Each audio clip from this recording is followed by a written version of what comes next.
Le Seigneur soit avec vous. Et avec votre esprit. Évangile de Jésus-Christ selon Saint Jean. Gloire à toi, Seigneur.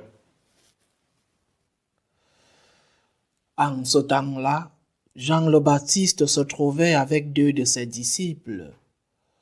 Posant son regard sur Jésus qui allait et venait, il dit : « Voici l'agneau de Dieu. » Les 2 disciples entendirent ce qu'il disait et ils suivirent Jésus.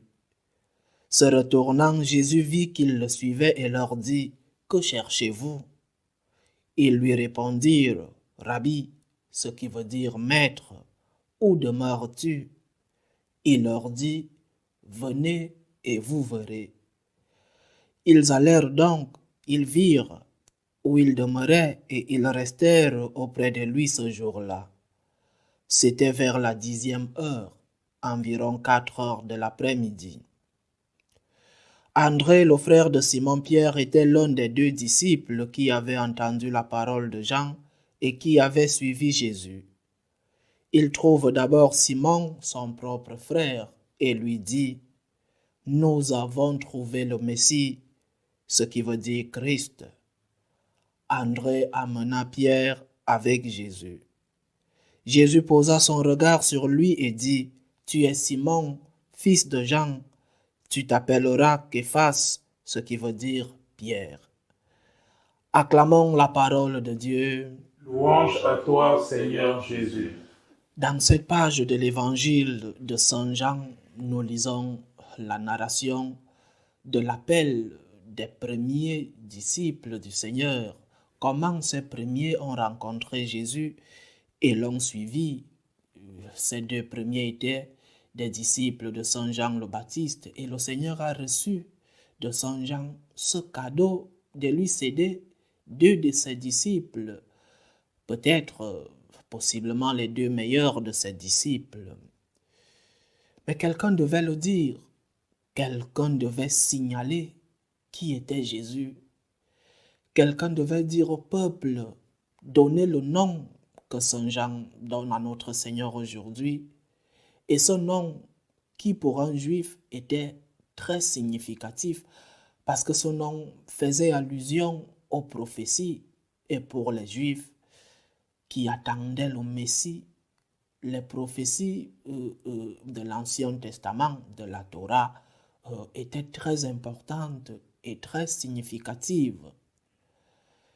Et Jean identifie notre Seigneur en ces prophéties. Voici l'agneau de Dieu, c'est-à-dire celui qui allait porter sur ses épaules les péchés de tout le peuple, celui qui allait donner sa vie en sacrifice pour ses péchés, pour que ses péchés soient pardonnés. L'agneau innocent conduit à l'abattoir. Jérémie et Isaïe, les 2 prophètes, sont en train de parler par la bouche de Saint Jean le Baptiste. Voici l'agneau.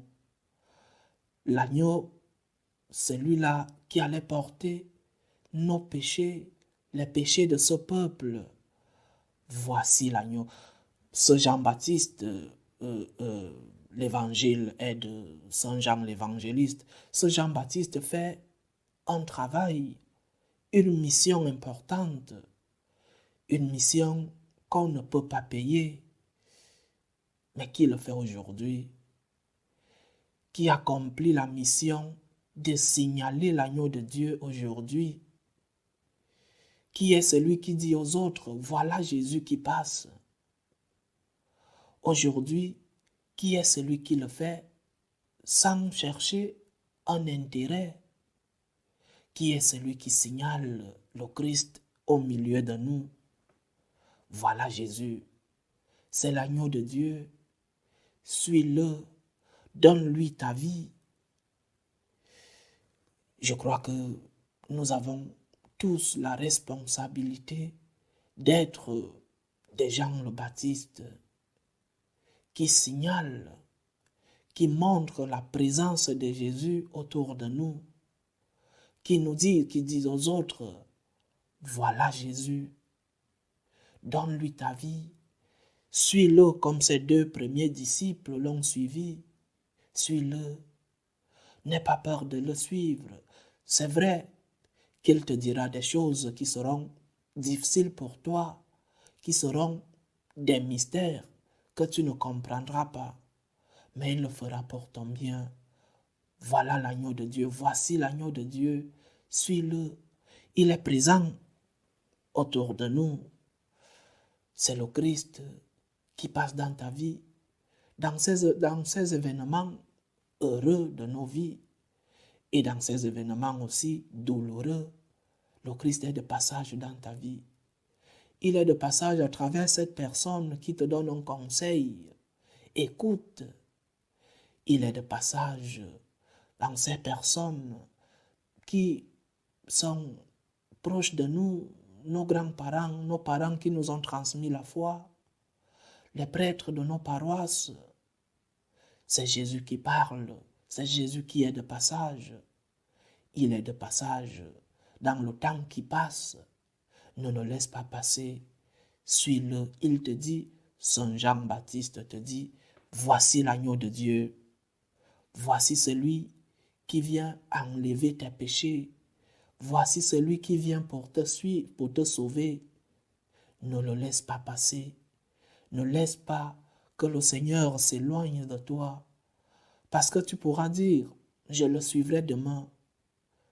Que sais-tu du futur? Que savons-nous du lendemain? Rien du tout. Ne laisse pas le moment, le passage de Jésus qui passe autour de nous, passer sans que tu ne puisses lui dire, Seigneur, je veux te suivre. Seigneur, je sais que je suis faible. Je sais que je ne te mérite pas.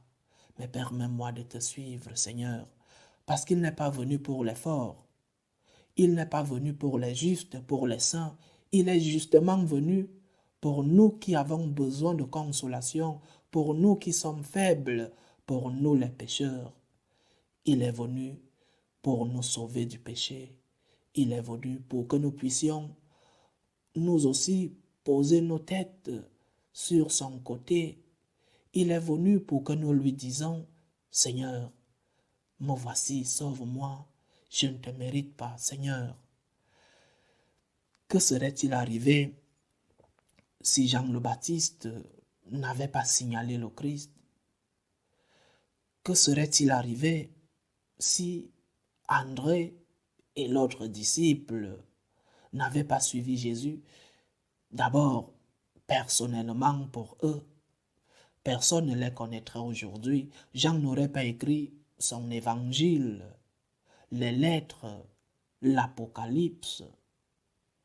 André n'aurait pas appelé Pierre, et Pierre ne serait pas la tête de cette église naissante. Alors le Seigneur qui passe, nous qui suivons l'appel du Seigneur, c'est d'abord profitable pour nous-mêmes, pour notre propre vie, pour notre propre salut. Suivre le Christ est bénéfique pour nous d'abord, mais aussi pour les autres. Le Christ que tu transmets aux autres, la parole, les paroles de consolation, la charité que tu fais aux autres, t'est d'abord bénéfique, mais après est bénéfique aux autres. Donc, chers frères et sœurs, le Christ te dit aujourd'hui, viens et tu verras. Viens faire l'expérience d'être avec le Christ. Ne laisse pas le Christ passer. Ne laisse pas que les événements douloureux de ta vie laisse passer le Christ qui est derrière ces événements douloureux. Le Christ est présent autour de nous et Saint Jean le Baptiste nous dit, voici l'agneau de Dieu, voici l'agneau de Dieu dans ta vie, voici le Christ qui est de passage. Ne le laisse pas passer, suis-le et tu verras, fais l'expérience d'être avec lui. Loué soit Jésus-Christ. À jamais.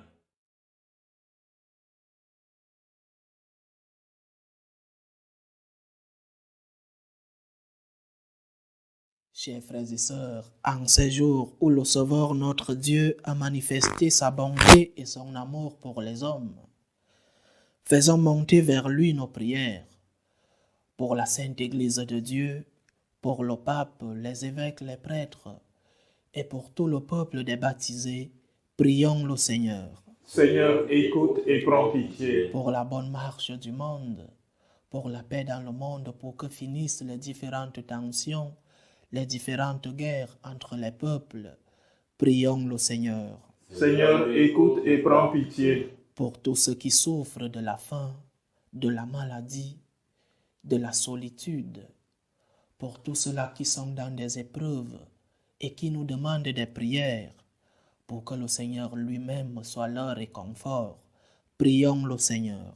Seigneur, écoute et prends pitié. Pour toutes les familles présentes dans notre assemblée et pour toutes celles qui nous suivent à travers ce canal, toutes ces familles qui nous demandent des prières pour elles, pour que Dieu lui-même soit le centre de leur vie, prions le Seigneur. Seigneur, écoute et prends pitié. Et pour nous-mêmes, nous tous qui avons reçu cette méditation aujourd'hui, pour que nous ne laissions pas passer le Seigneur, qui est toujours de passage dans nos vies, dans les événements heureux et aussi dans les événements malheureux. Acceptons de voir la face du Seigneur. Voici l'agneau de Dieu qui passe dans ta vie. Prions le Seigneur. Seigneur, écoute et prends pitié. Seigneur notre Dieu, nous te le demandons, que les prières de tes fidèles parviennent jusqu'à toi, par l'intercession de celle qui mérita de porter en son sein virginal le Dieu fait homme, lui qui vit et règne pour les siècles des siècles. Amen.